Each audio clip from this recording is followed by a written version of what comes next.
Good afternoon. I'm al-Aziz, the owner and head instructor of Semper Fortis Jiu Jitsu here in San Antonio, Texas, and I'm here to tackle this week's question of the week. I had a question from one of my students as to why I so openly support other Brazilian Jiu Jitsu schools here in San Antonio, as well as other martial arts schools. And I thought it was an excellent question and decided I would tackle that as this week's question of the week. So the concept is a rising tide raises all boats. Old Navy concept. And what I mean by that is when something happens in martial arts that's a good reflection upon martial arts, it benefits all the schools here in San Antonio, as well as, it could be nationwide.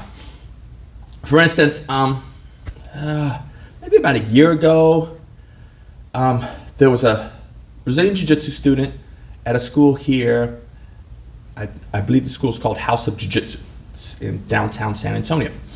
And this student saw a police officer in distress trying to apprehend a suspect, and the student got out and helped the police officer successfully restrain the person and make a successful arrest where neither the police officer nor the suspect was unnecessarily injured.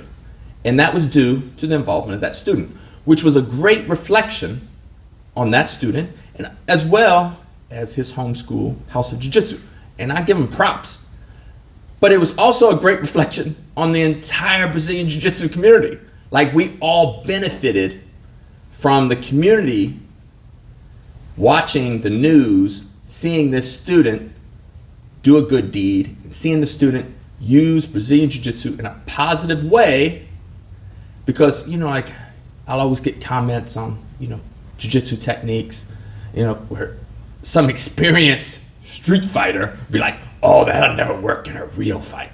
And it's like, oh, they got to see the student in a real hand-to-hand fight, make Jiu-Jitsu work. It was a great thing. So every school in San Antonio, and there's probably 25 Brazilian Jiu-Jitsu schools, give or take a few here in San Antonio, we all benefited from the actions of that student from the House of Jiu-Jitsu.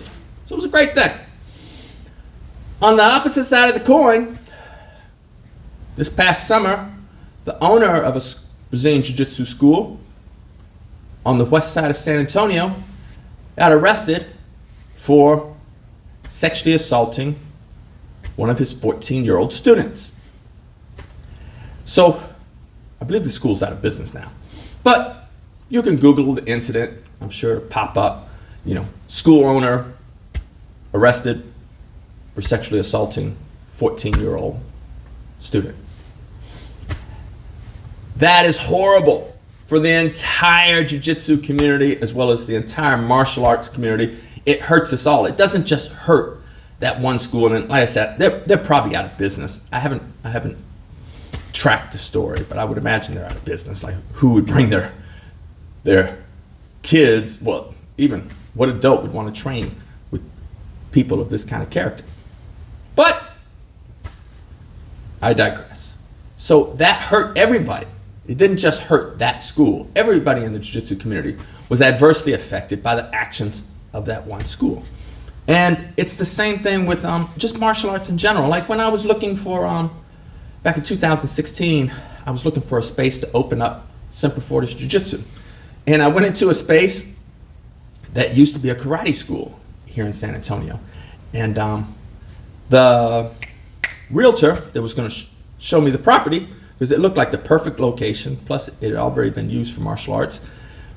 When he went to show me the property, the realtor was like, yeah, we had to throw the karate school out because there was some child abuse charges against the karate school. And then he wanted to tell me more about the property, and I'm like, we're good. Because I don't know how often in Brazilian Jiu-Jitsu, somebody would be like, oh, what do you do? I own a Brazilian Jiu-Jitsu school. They'd be like, oh, you break them karate chop boards? No, I break bones, but it's all good. The average person doesn't know the difference between karate, Brazilian Jiu Jitsu, Taekwondo, Kung Fu, Judo. It's all the same to them. So I didn't want my school's name associated with bad behavior of another martial art that was also located in that same location. It's like, nah, we're not opening up here. So we didn't. So it worked out great, but just realize, I said, a rising tide, high tide raises all boats, rises all boats. So what happens at one school positive can positively affect all the schools, and what happens negative can negatively affect all the schools. So I support, my fellow school owners. Like, I got dear friends that own schools here in San Antonio. Like, one of my best friends, Mike and Emma Martinez, they own GFT San Antonio on the west side. Phenomenal school, phenomenal people. And if I didn't own my own school, I'd probably be training there. And that's a school I want my children and grandchildren to train. Also, great friend of mine, Josh Lauber, owns Helson Gracie Jiu-Jitsu in San Antonio. Phenomenal person, wonderful person. Highly support him. I've trained with him. Great person.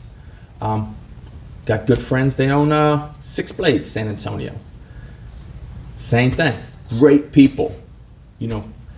Highly recommend them. I've been friends with Rodrigo Pinero and several of his black belts for years. He runs a phenomenal jiu-jitsu program here in San Antonio. And Rodrigo's one of the best jiu-jitsu competitors in the world. Phenomenal. So I say all that to say that, hey man, like, me trying to blow out your candle ain't gonna make my candle burn brighter. Like, it's like, no, I want you to be successful too. I want the other schools in San Antonio to be successful because their good work positively impacts me. Just like if they do something bad or scandalous, it could negatively impact me. And there's enough business for all of us. And also, like, I'm friends with the owner of a Taekwondo school in town. Like, when I was stationed here in 2008, 2009, they was in business. It's called the House of Pain. They do Taekwondo and Judo. Phenomenal people. And when somebody asks me, hey, where's a good place to train Taekwondo? I'd be like, man, right there, House of Pain. Or Judo, House of Pain. They're good to go. There's no reason to badmouth other schools, and I want to see them be successful because I know they're good people. And we all benefit. Like, there's over 2 million people here in the city of San Antonio. Like, and maybe 10,000 max train Brazilian Jiu-Jitsu. And it's definitely not 10,000, maybe 5,000, more like 5,000. And then if we talk about all martial arts combined, maybe 10,000. So there's plenty of customers for everybody. So I want to see everybody do well. And when they do good, that helps me too. And when I do good, it helps them. We can all grow. There's enough business for everybody. There's no reason to be petty. And so that's why I openly support my friends and the other schools here in San Antonio. Like, I'll go to the Worlds or Pan Ams, and I'll see somebody that I know here in San Antonio at another school, and they're competing, but they don't have a coach with them that day. I'll be like, hey, if you want, I'll coach you. And I'm not trying to make them my student. It's just like, no, I know you invested a lot to be here. Maybe I can help you in your coaching, coaching you, so you have a better outcome. And, because for whatever reason, your coach couldn't be there. Because, schools can't be at every event. So it's like, support each other, That's my philosophy of business. It's my philosophy of martial arts. And, what benefits one benefits us all. And what hurts one hurts us all. So we should all grow together. Positive vibes. So that's the answer to this week's question of the week. Got a question for next week or any insights? Please feel free to comment below. Until next week, ciao.